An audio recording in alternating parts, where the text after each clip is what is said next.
The Purple Heart was originally designated as the badge of military merit and was created on August 7, 1782. It is the oldest known United States military decoration still in use. The Purple Heart Award was first designated by General George Washington and was authorized by the Continental Congress as a badge to recognize singular meritorious acts of valor. This award was first designed as a small purple ribbon that General Washington personally gave to his soldiers who acted with bravery. By awarding this small token of merit, he was ensuring that their sacrifices were honored. To this day, the Purple Heart remains a piece of purple cloth, but now includes a gold bust embossed with the character of President George Washington and his coat of arms. Ladies and gentlemen, General Johns. Wow. It's wonderful to have you all here. To the family, we were talking earlier that this is the first time you've got to be here with your brother, with your uncle. And for all of you, this is a family that is very rich in military service, from nephews that did serve, nephews that are serving as a corpsman, and brothers, and a wonderful family of dedicated service to our nation. So thank you for joining, coming from all over the country to be here for this short but really very important ceremony. And to the wing leadership, Mike, thanks for giving me the opportunity. And to the squadron, because this is the squadron event, we know that. And so I'm very appreciative that you've allowed us to do this. And then we have all of our command chiefs. We talked about it. So those are all those folks there, our new leaders in our wonderful MAGCOM that are here to participate and share in this. We're here to present a Purple Heart, which is for an act, okay, for being wounded in action. But I would like to talk about your brother's, your uncle's service and celebrate a little bit of his service while we're here, because it's truly indicative of the person that we're here to pin a medal on. When he was a young man, George volunteered to join the Navy to be a corpsman. He was a corpsman, and he was a healthcare provider. In the Navy, a corpsman not only does healthcare, but they do everything else. I mean, from medical readiness, logistics, they are a jack of all trade. And so he joined the Navy to deploy and to serve his nation. He never had a chance to deploy, go figure. For all of his time in the Navy, for 16 years, he served on land. Yet he tried so energetically to deploy and be at sea. So he said, finally, what can I do to get to deploy? They say, well, you have to go live with the Marines. He said, okay, I'm ready to go and leave my Navy brethren and go and be a Marine corpsman. So in the Navy, you do both. So I said, so good, so where are you going to send me? How about we send you to Arkansas? He goes, wait a minute, I'm trying to get to sea, and you're sending me to how much, beach is there in Arkansas? But that's what the task was. So he goes there, and he's serving with the Marines there. But for them to get their care, they had to interact with an Air Force base called Little Rock. So he's working all these deals, as a corpsman would, to say, look, I got 100 Marines, I got to get them some care, and can we work a deal? And so he's working his magic as a good corpsman. Along the way, he had picked up his degree, and one of the Air Force nurses go, you're phenomenal. How about you join the Air Force? What do you mean? Well, you have your degree, you can get commissioned, and we have this Medical Service Corps program, and your degree is perfect for that. He goes, you think I can deploy? Oh, yeah. Okay, so he leaves the deep blue to join the light blue. He crosses over in 2000 and joins the Air Force, the Medical Service Corps, first in medical readiness, medical ops. And so now you go from being the healthcare provider to the person that enables healthcare providers to operate, to provide the logistics, to provide the readiness, the facilities, all that stuff that's needed to actually provide healthcare to those that are in need. And with that, he's over in Ramstein, and he gets his opportunity for the first deployment. He doesn't go little, he goes big. He goes, let me go live, basically, with the Afghan National Military, the Afghan National Army, and help them understand how to do medical service. So he deploys for a year, somewhere between Kabul and Jalalabad, and basically is working with the division to help them build a medical capability. Now, they were really good about building 400 patient hospitals. But the problem is they had to service 27 FOBs in the area. And that meant they had to leave the hospital to go and service those wounded Afghan national soldiers. And they had no way of doing that. How do we, wait a minute, we don't need a lot of medication and high-end, we need bandages to be out in the field. We need to stop bleeding. We need to ensure breathing. And so he was there actually for a year, spending time helping them to understand that a dirty needle's not a good thing. Let's get some clean needles. He was out there working 84 convoys, going out in harm's way with the Afghan National Army to ensure they could start taking care of their own service members because they had no capability. And for a year of his life, he dedicated to helping them get this capability. Fast forward now, I was over there in November talking to the head of the Afghan National Air Force, and they now want us to go teach them how to do aeromedical evacuation because they know how to do ground movements. Huge. That they're now able to start going to the next level because of the foundational work that you did, taking Afghan national medical folks, Army folks, into harm's way, into combat. He comes back from that tour and is stationed here at Scott and working, of course, at Transcom. And at Transcom, we're the air component for Transportation Command. And that command right next door is responsible for all movement across the entire globe of equipment and of people, also of aeromedical evacuation, patients. How do I move you if you're injured in Japan to get you to Hawaii? If you're in Afghanistan, how do I get you to Germany? So there's one central repository for that. And so that's where you basically learn the skill, as we were talking before, about how do you move patient A to B, what kind of airplane, and that whole logistics flow to save a life. And we will do anything to save one person's life. But that all originates out of the work that you were doing as part of the Transcom. So he says, I have this skill, now let me take it and deploy with it. So he goes to Al-Udeid to Qatar and says, okay, now I'm going to work that, not on the global level, but I'm going to work it right here in Afghanistan and Iraq and help get all those injured airmen, soldiers, sailors, Marines to whatever care they need. So that patient movement center there, and I think we were talking about 820 people, because he was only there for a 3 or 4 month tour, but in that period of time, he was responsible with many other airmen for moving 827 basically wounded soldiers, sailors, airmen, Marines to urgent care that they need anywhere, from across Afghanistan and Iraq and into Ramstein. So he does that and he comes back, and now he leaves big Transcom and comes to the wing, comes to the squadron. But then again, his focus is, how do I deploy? So he goes back, but again, right when he gets with the squadron, now he's at Kandahar, and that is a hot spot. And at Kandahar, he's basically there to look, how do I do aeromedical evacuation? But let's take a spin off, because there's a lot of ongoing fighting, and there's an area down in South Afghanistan called Bastion, and a lot of fighting going there, and there's a hospital there, and there's the area up in Kandahar, which is further north in the country. But in between, there's no man's land, and it's a hard area to traverse. So what do we do with wounded Marines primarily at the time, right? Because that's primarily who were there, in the Helmand province and all. How do we get them to the care? So we set up a contingency aeromedical staging facility. So that's why I needed you to help me for CASF. Okay, you all know this stuff, but these terms are killing me. Basically, we set up a facility that says, how do we get someone who's wounded, who's out in the middle of Timbuktu, get him or her taken care of and get him on to follow-on care? So between Kandahar and Bastion, this was set up in 45 days because there was such a compelling need to set it up for Army and for Marine Corps primary care and other airmen and folks in need. And it was done, and you actually ended up with 100 people there to build this capability to save lives. Now, we say if we get you into the system now, and you are the system, that AE system, that medical system, you have a 98% chance of living. And you talked about your dad in Vietnam. Back then, we had a 70% chance of surviving if we were injured in the battlefield. Now it's up to 98% if I get you into the hands of these airmen. And we're but one piece of this, because there's doctors of all services that basically stop the bleeding and keep you breathing.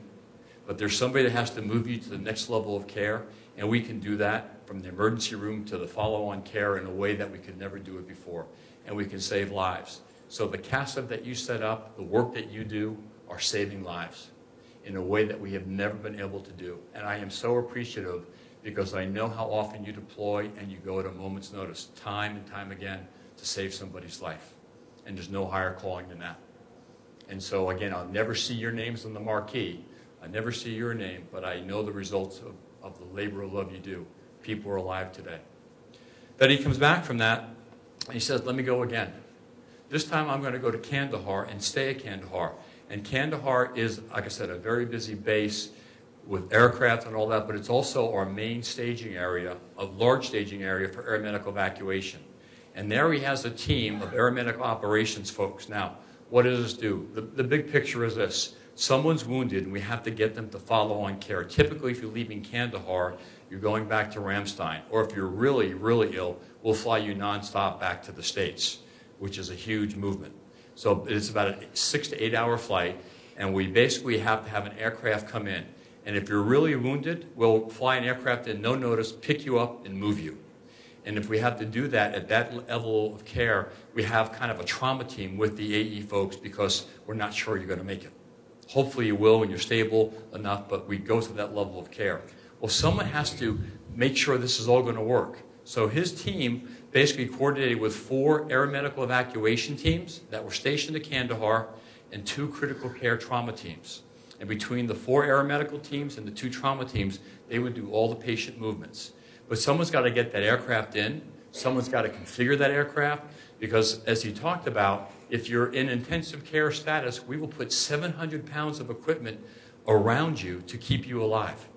And someone's got to schlep all that equipment on. The AE crews do, but someone configures the aircraft. Someone ensures that the logistics, the fueling is done, that the air crew knows what's going on.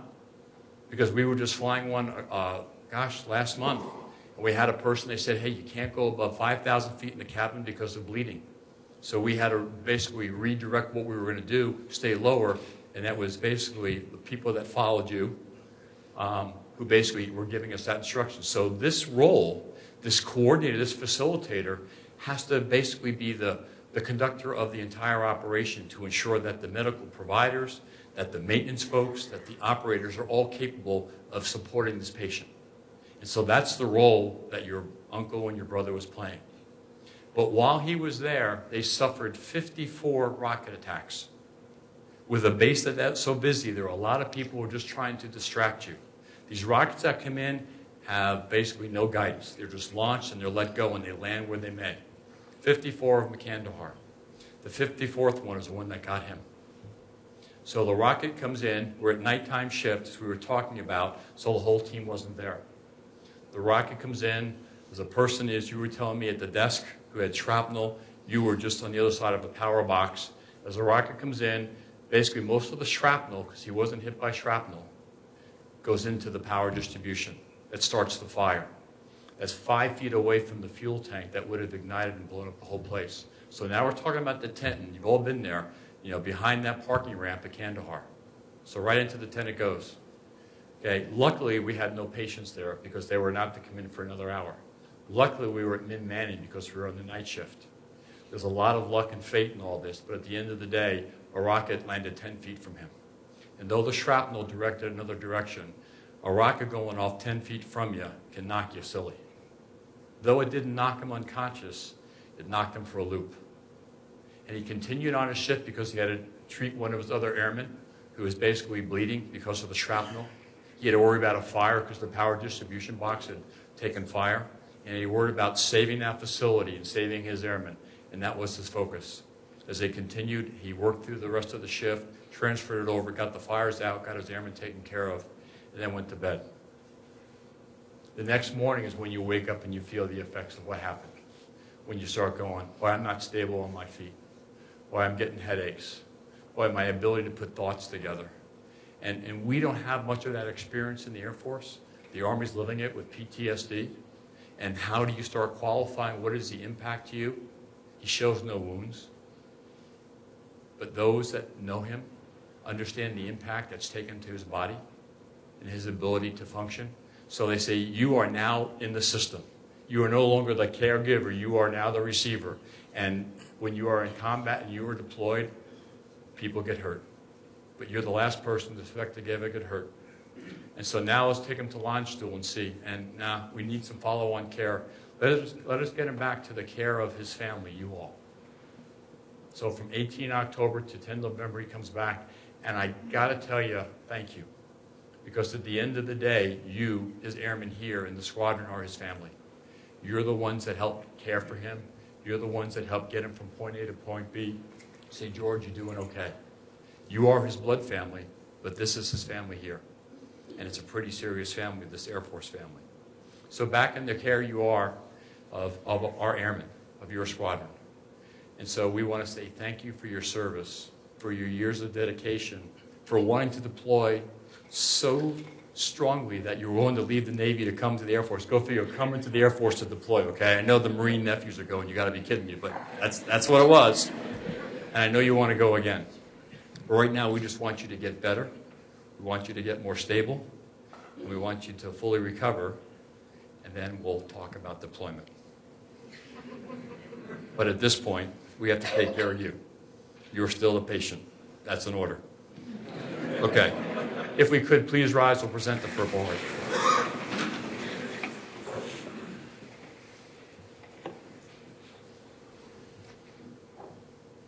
Attention to orders. The United States of America, to all who shall see these presents, greeting. This is to certify that the President of the United States of America, authorized by order of General George Washington, August 7, 1782, has awarded the Purple Heart to Major George A. Zaldivar for wounds received in action 18 October 2011. Given under my hand 14 November 2011, signed David L. Goldfein, Lieutenant General, United States Air Force, Commander, United States Air Forces Central Command.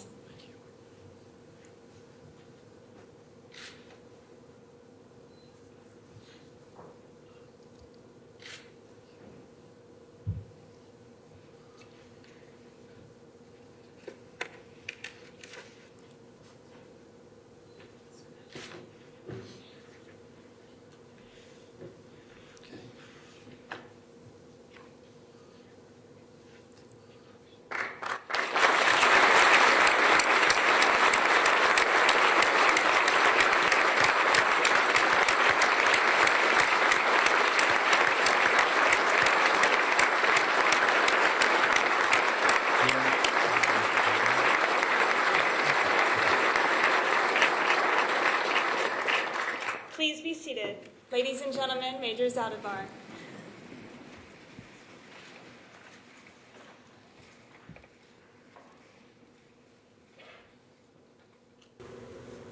I'd just like to say thank you to everyone who served for this opportunity. The event has essentially humbled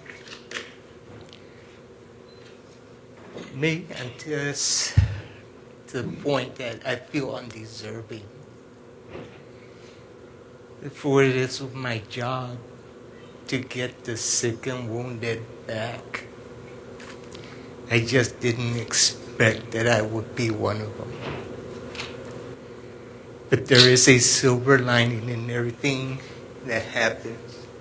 Sometimes time will tell what the reason for that is. But in a short time, I just feel honored to actually be deployed and stand side by side with our comrades that are still out there fighting that war. But the AE we knew was outstanding. But coming home, I realized the caring and compassion that you all did and do. I felt it throughout the trip from downrange to here. Our squadron deploys a lot. In every leg of the way, the 375th was there.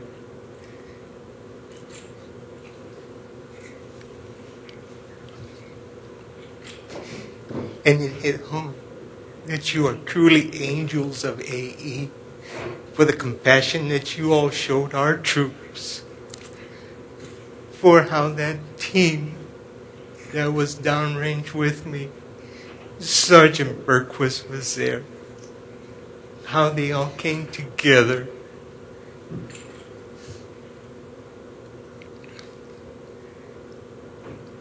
to get Staff Sergeant Hammond taken care of, and he is a comrade that got hurt and got to receive the shrapnel from the unprotected area from the AI.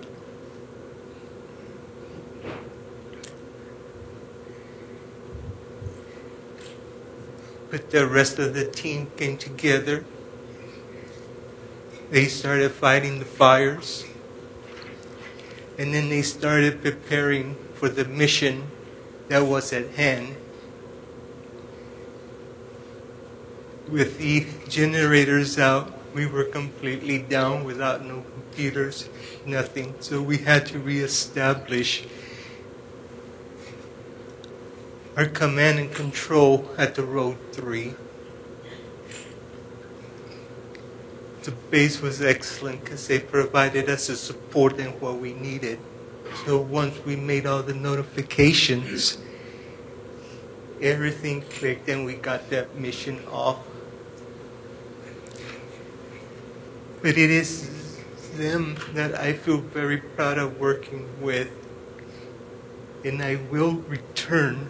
I will get better and I will return because it is the most rewarding and satisfying job in the Air Force.